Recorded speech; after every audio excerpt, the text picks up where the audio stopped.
আসসালামু আলাইকুম বন্ধুরা, প্রোগ্রামিং উইথ রাকিব চ্যানেলে আপনাদের সবাইকে স্বাগতম। ডে 3 তে আজ আমরা কথা বলবো জাভাস্ক্রিপ্ট ডাটা টাইপ নিয়ে। তো জাভাস্ক্রিপ্টের ডাটা টাইপ হলো আপনার ডাটার প্রকারভেদ, বা আমরা ডাটাকে বিভিন্ন ভাগে যে ভাগ করতে পারি, সেই ভাগকৃত ডাটাগুলোকে আমরা কি বলতে পারি, যে ডাটা টাইপ বলি। তো প্রোগ্রামিং এ এই ডাটা টাইপের গুরুত্বটা অনেক। তো এটি হচ্ছে আপনার ভেরিয়েবলকে অপারেট করার জন্য ম্যাক্সিমাম টাইম আমরা ব্যবহার করে থাকি, এবং হচ্ছে ডাটা টাইপ ছাড়া আমরা হচ্ছে প্রোগ্রাম সেফলি সলভ করতে পারবো না। তো জাভাস্ক্রিপ্টে 6 ধরনের মূলত ডাটা টাইপ বেশি ব্যবহার করা হয়: নাম্বার, স্ট্রিং, বুলিয়ান, আনডিফাইন, নাল এবং হচ্ছে অবজেক্ট। এছাড়াও আরো দুটি ডাটা টাইপ এখন বর্তমানে ব্যবহৃত হয়, একটি হচ্ছে সিম্বল আর একটি হচ্ছে বিগ ইন্টিজার। সেই দুটি বিষয় নিয়ে আমরা এই পর্বে আলোচনা করব না। তো নাম্বারটা কি? নাম্বার হচ্ছে আপনার ইন্টিজার এবং ফ্লোটিং পয়েন্ট, অর্থাৎ আপনার পূর্ণ সংখ্যা এবং দশমিক সংখ্যাকে রিপ্রেজেন্ট করে। তো যেমন আপনি দেখেন যে 42, 3.14 এগুলো হচ্ছে কি আপনার নাম্বার, একটা হচ্ছে পূর্ণ সংখ্যা আর একটা দশমিক সংখ্যা। আমরা যদি এখন কোডে চলে যাই, দেখেন যে my.js, তার আগে আমি হচ্ছে আমার index.html ফাইলটা ওপেন করে নেই। তো এই index.html ফাইলের সাথে আমি হচ্ছে my.js টা আমার কি করে নিব, কানেক্ট করে নিব। তো সেই জন্য আমাকে স্ক্রিপ্ট ট্যাগ ব্যবহার করতে হবে। তো আমি হেড সেকশনে স্ক্রিপ্ট ট্যাগ ব্যবহার করলাম, এবং এর ভিতরে সোর্সের ভিতরে আমি my.js টা আমি কি করে দিলাম, ফাইলটা কানেক্ট করে দিলাম। তো যেহেতু আমার অন্য কোনো ফোল্ডারের ভিতরে নাই, সেই জন্য আমার সরাসরি ফাইল নামটাই কিন্তু সোর্সের ভিতরে আমরা দিয়ে জাভাস্ক্রিপ্ট আমার HTML ফাইলের সাথে কানেক্ট করে ফেললাম। এখন এই কানেক্টকৃত জাভাস্ক্রিপ্ট যে আপনি কানেক্ট করলেন, এটার আউটপুট দেখবেন কোন জায়গায়। তো আমরা তার আগে console.log এর ভিতরে আমরা হচ্ছে একটা নাম্বার লিখলাম 11। তো এই 11টা আমরা আউটপুট দেখবো কোথায়? তো আমাদের ওয়েব পেজ কিন্তু খালি দেখাচ্ছে। তো আমরা ইন্সপেক্ট যদি করি, ইন্সপেক্ট করলে কি হবে, দেখেন যে কনসোলে গেলাম। তো কনসোলে যাওয়ার পরে আমাদের কি এই যে আউটপুটটা আমরা কিন্তু পাচ্ছি যে 11। তো এখানে যদি আপনি 11.2 লেখেন বা 3 লেখেন, সেটা কি আপনার ফ্লোটিং পয়েন্ট। আপনারা যদি রিফ্রেশ দিই, তাহলে দেখেন যে 11.3 এই আউটপুটটা কিন্তু আপনার দেখাচ্ছে। এখন আমরা এই console.log এর ভিতরে আমরা ডাটা টাইপের আউটপুট গুলো দেখবো, এবং ডাটা টাইপ যে এই যে 11.3 এটা আসলে কি ডাটা টাইপ, সেইটা আপনার বোঝার জন্য টাইপ অফ নামে আরেকটি ফাংশন আছে। তো এই ফাংশনের ভিতরে যদি আপনি লেখেন যে 11.3, তাহলে এটার কি টাইপের ডাটা সেটা আপনারা দেখতে পারবেন। তো এটা হচ্ছে আপনার নাম্বার টাইপের ডাটা। তো আমরা যদি এই ফার্স্ট ব্র্যাকেট না দিই, তারপরেও কি করবে, এই টাইপ অফ আমাদের কি ডাটাটার কি প্রকারভেদ সেটাও কিন্তু আমাদের দেখাবে।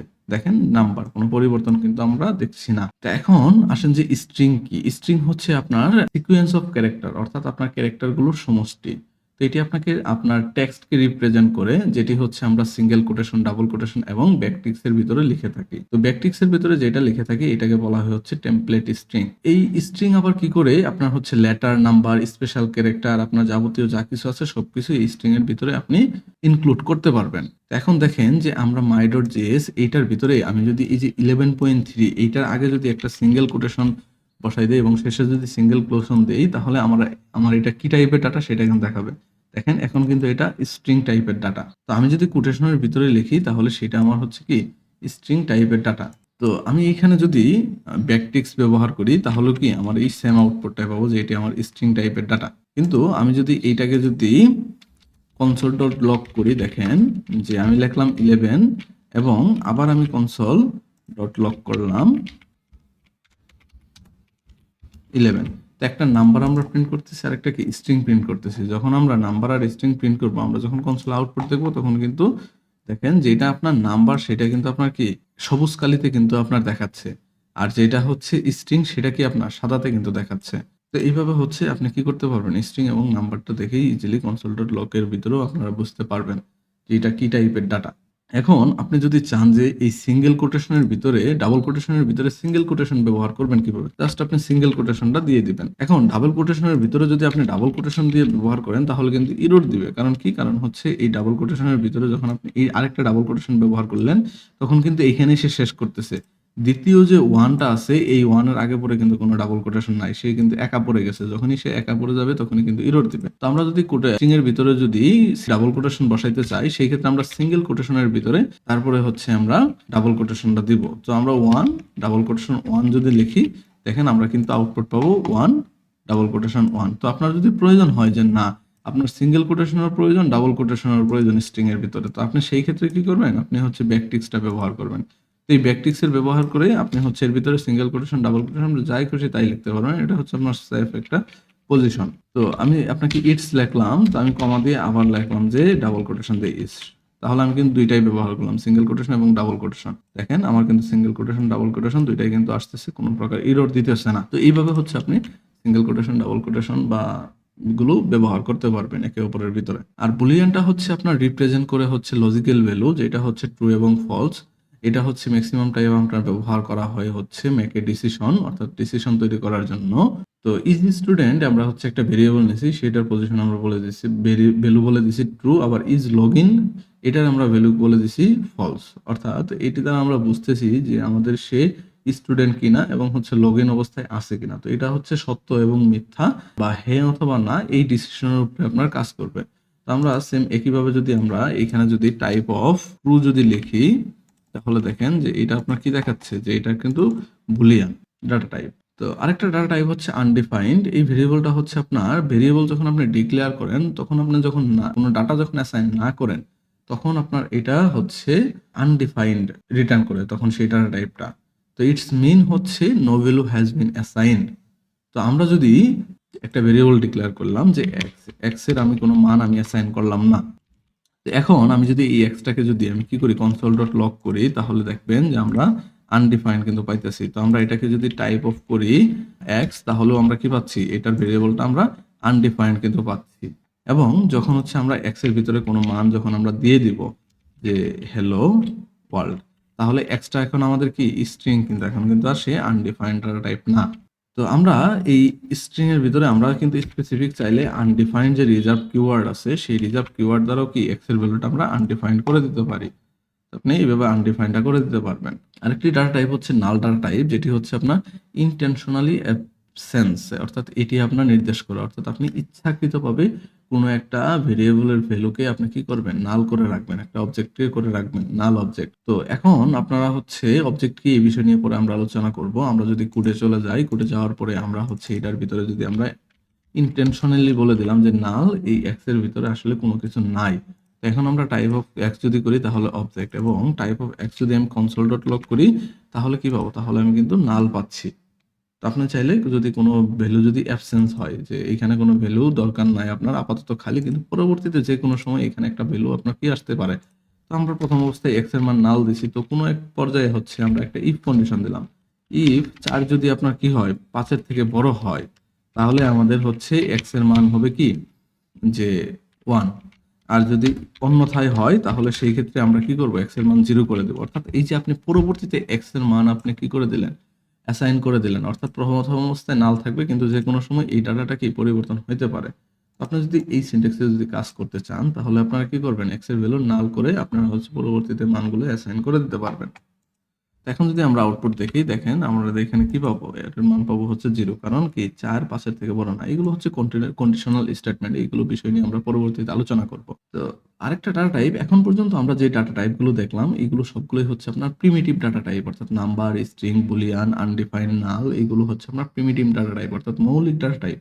আর এখন থেকে আমরা এখন যে ডাটা টাইপ গুলো দেখবো, যে অবজেক্ট, এরে, এগুলো হচ্ছে আপনার কমপ্লেক্স ডাটা টাইপ। বা তো এই কমপ্লেক্স ডাটা টাইপ গুলো আমরা কি সেটা হচ্ছে দেখি একটুখানি। তো অবজেক্ট হচ্ছে আপনার কালেকশন অফ ডাটা, অর্থাৎ একাধিক হচ্ছে আপনি কি করতে পারবেন, এখানে ডাটা স্টোর করতে পারবেন। তো এটা আপনার শুরু করতে গেলে আপনার কার্লি ব্রেক্স দিয়ে আপনার কি করতে হয়, শুরু করতে হয়, এবং কি ভ্যালু পেয়ারে আপনার কি করতে হয়, অবজেক্টের ডাটাগুলো লিখতে হয়। যেমন দেখেন যে আমরা ভেরিয়েবল একটা ডিক্লেয়ার করছি পারসন, তো আমরা কার্লি ব্রেক্স দিয়ে কি করছি, স্টার্ট করছি অবজেক্ট ডাটা টাইপ লেখার জন্য।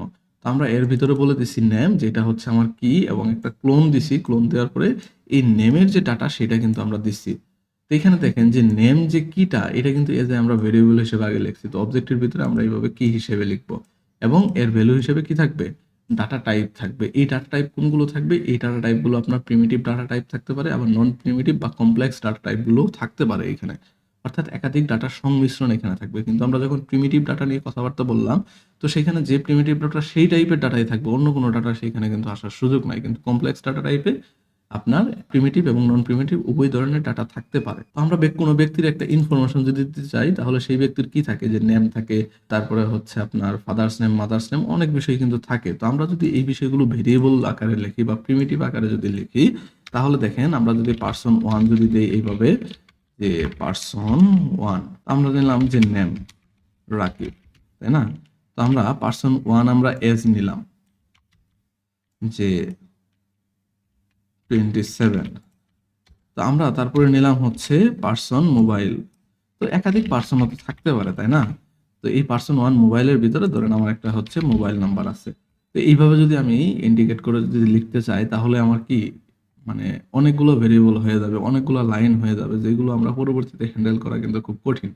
তো সেই জন্য আমরা হচ্ছে অবজেক্ট ডাটা টাইপ লিখবো যদি কোনো ইনফরমেশনের প্রয়োজন হয় কোনো কিছুর। তো এই অবজেক্টের ভিতরে আপনার পার্সনের ভিতরে বিভিন্ন টাইপের ডাটা থাকতে পারে। নেম একটা স্ট্রিং, এজ একটা হচ্ছে আপনার নাম্বার, মোবাইল নাম্বার একটা স্ট্রিং, তারপরে হচ্ছে তার ফাদার্স নেম, সেটা কি একটা স্ট্রিং। তো এইভাবে হচ্ছে স্ট্রিং নাম্বার, আনডিফাইন্ড, নাল, বিভিন্ন কিছু এখানে থাকতে পারে। তো এখন আমরা এই পার্সন 1 এগুলোর পরিবর্তে আমি জাস্ট কি লিখবো, পার্সন নামে একটা ভেরিয়েবল ডিক্লেয়ার করলাম যে পার্সন। তো পার্সনের ভিতরে আমি এই কার্লি ব্রেকস দিয়ে শুরু করব। কার্লি ব্রেকস দিয়ে শুরু করা মানে হচ্ছে আমি একটা অবজেক্ট ডাটা টাইপ তৈরি করলাম।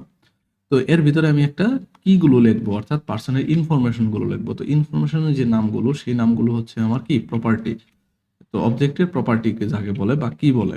তো আমরা এখানে লিখলাম যে নেম, নেমের ভিতরে লিখলাম আমরা রাকিব। তো আমরা লিখলাম এজ। তো এজ এর ভিতরে আমরা ক্লোন দিয়ে আমরা কি লিখলাম যে 27। তো আমরা এখানে লিখলাম যে ফোন। তো ফোনের ভিতরে আমরা কি করলাম, ফোন নাম্বারটা লিখলাম। তো আমরা সেম একইভাবে কিন্তু এখন পার্সন 2 দিয়েও কিন্তু আমরা কি লিখতে পারি। দেখেন পার্সন 2, তাহলে এটা কি পার্সন 2 এর কিন্তু ইনফরমেশন সে ধারণ করবে। তাহলে কিন্তু আপনি ইজিলি বুঝতে পারতেছেন যে পার্সনের ভিতরে যে ডাটাগুলো এগুলো পার্সন এর, এবং পার্সন 2 এর ভিতরে যে ডাটাগুলো এগুলো হচ্ছে আপনার পার্সন 2 এর ডাটা টাইপ। তো এইভাবে হচ্ছে আপনি কি করতে পারবেন, অবজেক্ট তৈরি করতে পারবেন, অবজেক্ট ডাটা টাইপ। এখন প্রশ্ন হচ্ছে আপনি অবজেক্টটা তাহলে অ্যাক্সেস করবেন কিভাবে? তো আপনারা হচ্ছে এটা যদি আপনারা সরাসরি পার্সন যদি আপনারা প্রিন্ট করেন, তাহলে আউটপুটটা দেখেন যে সরাসরি কিন্তু আপনার একটা অবজেক্ট কিন্তু সে প্রিন্ট করে দিচ্ছে যে অবজেক্টের ভিতরে কি আছে, নেম, এস, ফোন, এইগুলো কিন্তু আছে। তো আমরা এটার যদি টাইপ অফ দেখি, তো এটা কিন্তু আমার অবজেক্ট। তো যদিও আমার এখানে বলে দিছে এটা একটা অবজেক্ট, আমি তাও টাইপ অফ দিয়ে আমি চেক করলাম, দেখেন যে এটা কি অবজেক্ট রিটার্ন করতেছে। তো এখন এই পার্সন 2 এর নেমটাকে আপনি অ্যাক্সেস করবেন কিভাবে, বা শুধুমাত্র এসটাকে অ্যাক্সেস করতে পারবেন কিভাবে? তো আমরা কিন্তু নেম দিয়ে কিন্তু শুধুমাত্র এজ বা নেম কিন্তু অ্যাক্সেস করতে পারতেছি না, যে এটার কারণে আপনার কি সম্পূর্ণ অবজেক্টটাই কিন্তু আপনার কি প্রিন্ট করে দিতেছে।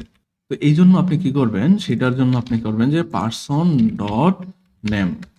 তো পার্সন ডট নেমটাকে যখন আপনি প্রিন্ট করলেন, তখন কি নেমটা কিন্তু আপনি পাচ্ছেন। তো এই যে ডট আমরা ব্যবহার করছি, অর্থাৎ অবজেক্টের ভিতরে যদি কোনো একটা প্রপার্টিকে যদি আমরা ব্যবহার করতে চাই, সেই ক্ষেত্রে আমরা ডট ব্যবহার করে হচ্ছে সেই প্রপার্টিকে আমরা অ্যাক্সেস করব। তো আমরা যদি এখানে ফাদার্স ইনফরমেশন যদি থাকে এবং সেটাও একটা হচ্ছে এরে, তো ফাদার ইনফো, এবং এটার ভিতরে তাহলে কি ফাদারের একটা নেম থাকবে, তাই না, যে আশরাফুল। তারপরে হচ্ছে আপনার এর একটা কি থাকবে, এস থাকবে, যে 55। তাহলে আপনি হচ্ছে এই পার্সনের ভিতরে ফাদার্সটা যেহেতু আরেকটা অবজেক্ট, তাহলে সেইটা অ্যাক্সেস করবেন কিভাবে?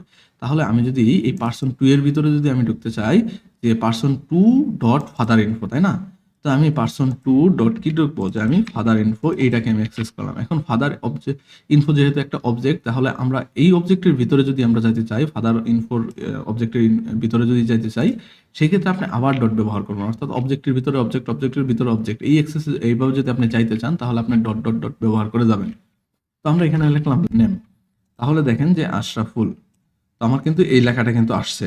এখন আপনি হচ্ছে এই যে নেমটা, ফাদার্স ইনফো নেম, এটা আসলে কি টাইপের ডাটা, সেটা যদি আপনি এখন প্রিন্ট করেন, তাহলে আপনি কি পাবেন, যে এটা কিন্তু একটা স্ট্রিং ডাটা টাইপ, অর্থাৎ এই যে নেম প্রপার্টি ফাদার ইনফো, সেটা হচ্ছে একটা স্ট্রিং। আর যদি আপনি শুধুমাত্র ফাদার ইনফো এইটা যদি আপনি অ্যাক্সেস করতে করতে চান, ডাটা টাইপ চেক করতে চান, তাহলে দেখেন যে এটা কি একটা অবজেক্ট ডাটা টাইপ। তো এইভাবে হচ্ছে আপনি পার্সন গুলো বা অবজেক্ট নিয়ে কাজ করতে পারবেন। অর্থাৎ কোন একটা ইনফরমেশন হচ্ছে, ইনফরমেশন তথ্যগুলো যদি আপনি একবারে নিতে চান, সেই ক্ষেত্রে আপনারা কি এই অবজেক্ট ব্যবহার করবেন। তো অবজেক্ট মূলত হচ্ছে আমরা দুই প্রকার দেখতে থাকি, একটা হচ্ছে বিল্ট ইন অবজেক্ট, আর একটা হচ্ছে আপনার অর্থাৎ ইউজার ডিফাইন্ড অবজেক্ট। তো আমরা এই যে দেখেন যে অবজেক্টগুলো কি, যে পার্সন 2 এটা কিন্তু আমরা নিজেরা তৈরি করছি, তো এটা হচ্ছে ইউজার ডিফাইন্ড অবজেক্ট। আর হচ্ছে এই যে কনসোলটা, এই কনসোল কিন্তু আমরা কনসোলের ভিতরে একটা লগ নামে কি আমাদের একটা মেথড আছে।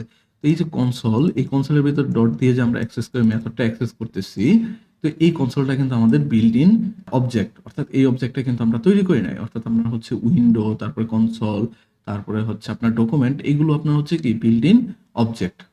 তো বেশ কিছু আমাদের বিল্ট ইন অবজেক্ট আছে যেগুলো আমাদের কাজের সুবিধার্থে জাভাস্ক্রিপ্ট আমাদের তৈরি করে দিচ্ছে। তো সেইখান থেকে আমরা প্রপার্টি এবং মেথড ব্যবহার করে ইজিলি কিন্তু কাজগুলো করতে পারি। তো আরেকটা ডাটা টাইপ হচ্ছে এরে, এটা হচ্ছে কমপ্লেক্স ডাটা টাইপ। এটা হচ্ছে আপনার একাধিক ভ্যালুকে আপনার কি করে লিস্টিং আকারে হচ্ছে আপনার কি করে ডাটা স্টোর করে। তো লিস্টিং আকারে কিভাবে দেখেন যে আমরা কালার্স নিছি, এই কালার্স নামে ভেরিয়েবলের ভিতরে রেড, গ্রিন, ব্লু এগুলো কিন্তু ব্যবহার করা হয়েছে। তো আমরা শুধু এখানে কিন্তু ভ্যালুগুলোর আমরা প্রয়োজন হইতেছে শুধুমাত্র কালারের। তো সেই ক্ষেত্রে আমরা কি করছি যে এই ভ্যালুগুলো আমরা কমা দিয়ে দিয়ে লিখে নিছি। তো আপনার এরে তৈরি করার জন্য যে জিনিসটা করতে হয় আপনার হচ্ছে স্কোয়ার ব্র্যাকেটের ভিতরে আপনার হচ্ছে লিখতে হয় এবং প্রত্যেকটা ডাটা টাইপ আপনাকে কমা দিয়ে দিয়ে আলাদা করে লিখতে হবে। তো এটা হচ্ছে আপনার এরে ডাটা টাইপ। এটা হচ্ছে একটা অবজেক্ট ডাটা টাইপ, কিন্তু এটা অবজেক্টের একটা স্পেশাল টাইপ যেটা হচ্ছে আপনার এরে। তো দেখেন যে আপনি এখানে বলে দিলেন যে কোনো একটা অবজেক্ট আছে, সেই অবজেক্টের আপনি ভ্যালু বলে দিলেন যে মাই ফেভারিট কালার, পার্সনের ফেভারিট কালার কি ফেভারিট কালার্স। তো একজন পার্সনের হচ্ছে একাধিক ফেভারিট কালার থাকতে পারে। তো একই টাইপের ডাটা যখন আমরা নিয়ে কাজ করব, একাধিক ডাটা থাকবে, তখন আমরা এরেটাকে ব্যবহার করব। তো ফেভারিট কালার্স, তো এখানে শুধু ওই পার্সন ওয়ানের কি কালার্সই কিন্তু থাকতে পারে। তো আমরা এখানে রেড, তারপরে হচ্ছে গ্রিন, ব্লু আমরা দিয়ে দিলাম। তাহলে পার্সনের আমরা কি ফেভারিট কালারটা একটা এর ভিতরে আমরা তার ফেভারিট কালারগুলো স্টোর করে নিলাম। তো এখন এই টাইপ অফ যদি আমরা পার্সন ডট যদি ফেভারিট কালারটাকে যদি আমরা দেখি, এটাও কিন্তু আমাদের কি একটা অবজেক্ট কিন্তু রিটার্ন করতেছে। অর্থাৎ আপনার এটাও অবজেক্ট, কিন্তু এরে লেখার সিনট্যাক্সটা আলাদা। অর্থাৎ মানে অবজেক্টের একটা স্পেশাল ভার্সন বলতে পারেন যে এরে। তো আমরা যদি শুধুমাত্র পার্সন ডট ফেভারিট কালারটাকে যদি প্রিন্ট করি, তাহলে দেখেন যে আমরা কিন্তু একটা এরে পাচ্ছি। অর্থাৎ এখন কিন্তু সে দেখাচ্ছে এরে, এর ভিতরে হচ্ছে আপনার 3টা আইটেম আছে, যেটা হচ্ছে রেড, গ্রিন, ব্লু। তো আপনি চাইতেছেন যে ভার্সন 1 এর প্রথম ফেভারিট কালার কোনটা। তো আপনার প্রথম যদি অ্যাক্সেস করতে চান, তাহলে হচ্ছে আপনি আবার এটার ভিতরে কার্লি ব্রেকস দিবেন। অর্থাৎ এরে ভেরিয়েবলটা আপনি লেখার পর তারপর আপনি 0 দিবেন। 0 হচ্ছে আপনার প্রথম ইনডেক্স। অর্থাৎ আপনার হচ্ছে এর ভিতরে থাকা আইটেমগুলোকে যদি অ্যাক্সেস করতে চান, তাহলে আপনার 0 দিয়ে শুরু করতে হবে। তো 0 হচ্ছে প্রথম আইটেম এবং হচ্ছে 1 হচ্ছে দ্বিতীয় আইটেম। তো আপনি এই সিকোয়েন্সে আপনি হচ্ছে ভ্যালুগুলো অ্যাক্সেস করবেন। তো এখন দেখেন যে আমরা কি ফেভারিট কালার্স 0, আমরা এটা কি রেড কালার কিন্তু পাইছি। তো এটা হচ্ছে আপনার এরের। তো আমরা চাইলে কিন্তু এই ফেভারিট কালার্স যেটা আছে এটা আলাদা ভেরিয়েবল হিসেবেও কিন্তু আমরা কি করতে পারবো, নিতে পারবো। আমরা সেক্ষেত্রে ফেভারিট কালার একটা ভেরিয়েবল নিলাম, যে বার ফেভারিট কালার। তো আমরা এই ক্ষেত্রে কি দেবো, একটা অ্যাসাইন সিম্বল দেবো। তো তাহলে কিন্তু আমাদের কি ফেভারিট কালারটা কিন্তু হয়ে গেছে। এখন আমরা যদি এই ফেভারিট কালার 0 যদি প্রিন্ট করি, তাহলে আমাদের কি এটা একটা ইরর দিচ্ছে। ইররটা কি জন্য, যে ফেভারিট কালার্স এটা আমরা কমা দিয়ে শেষ করছি। একটা স্টেটমেন্ট শেষ করতে গেলে আপনাকে কি সেমিকোলন দিয়ে শেষ করতে হয়। সেমিকোলন না দিলেও জাভাস্ক্রিপ্ট কোন জায়গায় শেষ হবে অটোমেটিকলি বুঝে নেয়। তো হচ্ছে আমরা সেভ দিলাম, এখন দেখেন রেড পাইছি। তো আমরা 1 যখন দেখবো, তখন আমরা দ্বিতীয় আইটেমটা কিন্তু আমরা অ্যাক্সেস করতে পারবো। অর্থাৎ আপনি 0 থেকে হচ্ছে তারপরে ইন্ডেক্সগুলো আপনি একে একে ব্যবহার করতে পারবেন এই কার্লি ব্রেকসের ভিতরে। তো এটা হচ্ছে আপনার এরে টাইপের ডাটা। তো এখন প্রশ্ন হচ্ছে যে আপনি এই ডাটা টাইপ আসলে কোথায় ব্যবহার করবেন বা কি জন্য ব্যবহার করা হয় বা এর সুবিধাগুলো কি কি। তো ডাটা টাইপ ব্যবহার করার ফলে আপনার মেমোরি ম্যানেজমেন্টটা সুন্দর হয়। অর্থাৎ আপনার যে ডাটা আছে, আপনার যে একটা ভেরিয়েবল ডিক্লেয়ার করতেছেন, একটা ডাটা কিন্তু আপনি লিখতেছেন। তো এই ডাটার বিনিময়ে কিন্তু মেমোরি থেকে একটা নির্দিষ্ট পরিমাণ জায়গা কিন্তু সে মানে দখল করে নিতেছে। তো এই দখলকৃত ডাটাগুলো আপনি কি করতে পারবেন, অর্গানাইজ ভাবে এলোকেশন করতে পারবেন, বা আপনার হচ্ছে মেমোরি অর্গানাইজ ভাবে এলোকেশন করতে পারে। তারপরে হচ্ছে আপনার টাইপ স্পেসিফিক অপারেশন, অর্থাৎ আপনার হচ্ছে স্ট্রিং এর জন্য বেশ কিছু বিল্ট ইন ফাংশন তারা দিয়ে দিচ্ছে। তো আমরা স্ট্রিং এর ক্ষেত্রে সেই ফাংশনগুলো দ্বারা স্ট্রিং এর কাজ করতে পারবো। এর বেশ কিছু আপনার বিল্ট ইন ফাংশন দিয়ে দিচ্ছে, সেইগুলো বিষয় নিয়ে আমরা কি এরের ডাটা টাইপের কাজ করতে পারবো। এখন স্ট্রিং এরটা এরের ভিতরে কাজ করতে পারবো না, এরেরটা স্ট্রিং এর ভিতরে কাজ করতে পারবো না। সেই জন্য আমরা কি টাইপ স্পেসিফিক অপারেশন গুলো করতে পারবো। তারপরে হচ্ছে রিডেবিলিটি এবং হচ্ছে মেইনটেইনেবিলিটি। তো আপনার হচ্ছে যখন আপনি ডাটা টাইপ আকারে যখন লিখবেন, তখন কিন্তু এটা দেখতে এবং পড়তে কিন্তু আপনি ইজিলি বুঝতে পারবেন এবং হচ্ছে কোডগুলো একদম কি ক্লিয়ার থাকবে। তো আপনি বাগ ফিক্সিং গুলো কি খুব সহজেই করতে পারবেন। এবং যদি আপনার কোনো বাগ যদি আসে, সেই বাগগুলোকে খুব সহজেই কিন্তু আপনি কি এভয়েড করে যেতে পারবেন, যদি ডাটা টাইপ যদি আপনার জানা থাকে, এবং আপনার কোডকে অপটিমাইজ করতে পারবেন এবং আপনার কি পারফরম্যান্সটা বৃদ্ধি পাবে প্রজেক্টের। তো এই কারণে হচ্ছে আমরা ডাটা টাইপগুলো ইউজ করে থাকি। তো ধন্যবাদ সবাইকে, চ্যানেলটিকে সাবস্ক্রাইব করে রাখবেন। আপনাদের প্রতি সাবস্ক্রাইব আমাদের নতুন নতুন ভিডিও তৈরি করতে অনুপ্রেরণা দিবে।